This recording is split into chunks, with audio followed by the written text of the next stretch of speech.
मनुस्मृतीतले श्लोक हे अभ्यासक्रमात समाविष्ट करण्याविषयी शरद पवारांची प्रतिक्रिया येते।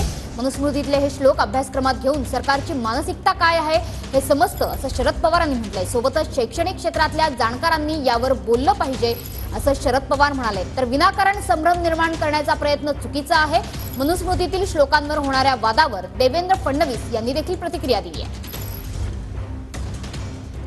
माझ्या वाचण्यात आल्यास त्याच्यामध्ये ज्या 2-3 गोष्टी त्याच्यात मनुस्मृतीचा उल्लेख आहे। याचा अर्थ या सरकारची राज्यकर्त्यांची मानसिकता काय हे स्पष्ट होतं आणि या गोष्टीच्याबद्दल शैक्षणिक क्षेत्रातले जे जाणकार आहेत त्यांनी विचार करावा।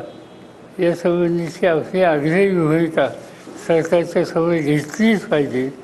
जर नाही घेतली तर मग अनेक अशा संस्था आहेत प्रादेशिक विचाराच्या ते स्वस्थ बसणार नाहीत। उद्योग उरलेले नाहीत, त्याच्यामुळे वाटेल तसे आरोप करायचे, काहीतरी बोलायचं चाललेलं आहे। मनाचे श्लोक जे आहेत हे या महाराष्ट्रामध्ये वर्षानुवर्ष त्या ठिकाणी म्हटले जातात, ऐकले जातात, बोलले जातात।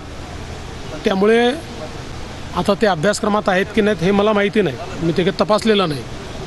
पण एक गोष्ट निश्चितपणे सांगतो, विनाकारण संभ्रम तयार करायचा हा जो प्रयत्न आहे हा चुकीचा आहे।